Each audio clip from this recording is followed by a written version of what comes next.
Hello Kerbaliers, this has been a long time in testing and development. Once again, I am raising the bar on PFC.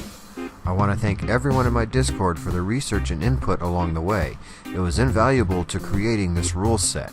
So, here we go, PFC 10 rules.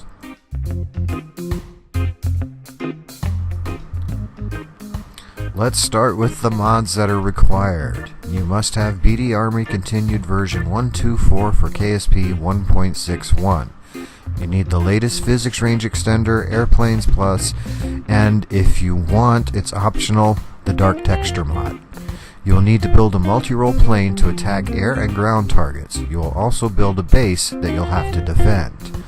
The plane requirements are 100 part max. Minimum length is 10 meters, minimum width is 8 meters, no minis.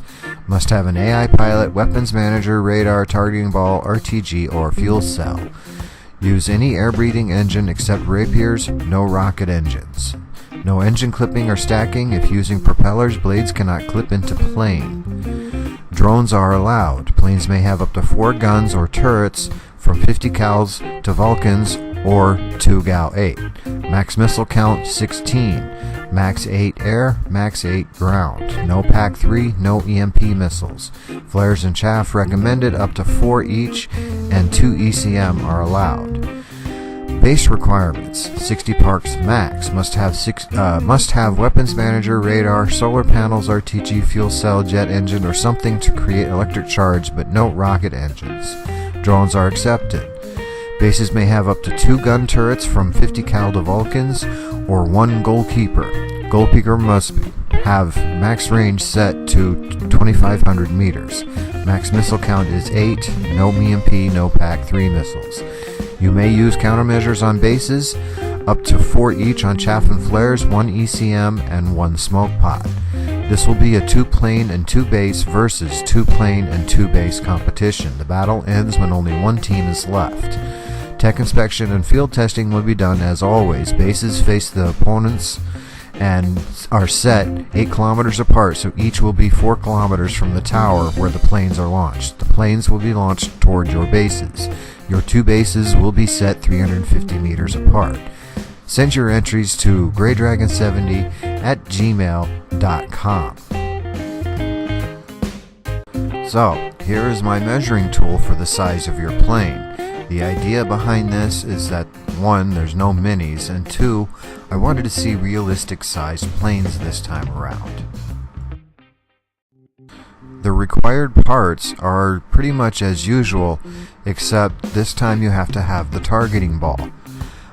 You're also allowed to use ECMs. Make sure you use your air-to-ground radar this time. If you don't use the air-to-ground radar, you'll have trouble attacking the bases. But don't worry, with the air-to-ground radar you can still attack air targets.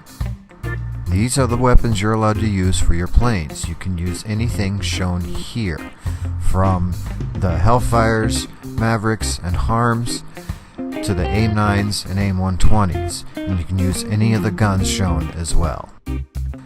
This is your test plane. It is available on KerbalX, and the links will be in the description. You do not have to beat this plane in your flight tests, but you do have to show that you can fly, fight, and possibly battle the bases. As mentioned before, with the missiles you can have 16, 8 air, and 8 ground.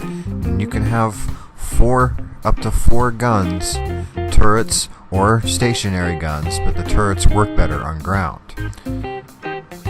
Alright, no engine clipping or stacking. That means your engine housings cannot be touched by any other part. Nothing can be inside your engines.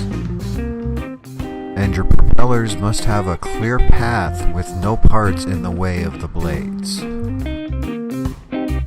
This is the test base, and this is also on KerbalX with the links in the description. Make sure you have a weapons manager and some form of electric production installed.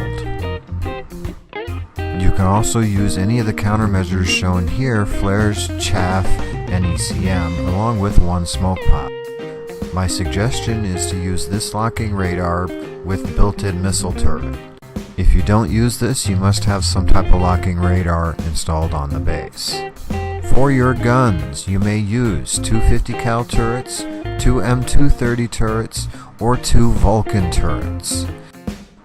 If you choose to use a goalkeeper, you can only have one, and you must have its max gun range set at 2,500 meters, and the same set with your weapons manager also must be set at 2,500 meters. Your planes will be set up by the tower in the usual manner. Your bases will be set 4 kilometers away from the tower and where the planes are launched. That way, they will be on opposite sides of the airfield and 8 kilometers away from your opponent. Your 2 bases will be set approximately 350 meters apart. That way there will be no collateral damage during missile strikes. So, those are the rules. Once again, I want to thank everybody in Discord for their help in developing this. If you have any questions, please feel free to comment below. The links to all the mods and the craft downloads will be in the description along with the full rule set. Thank you for watching, and I'll see you next time, Kerbaliers.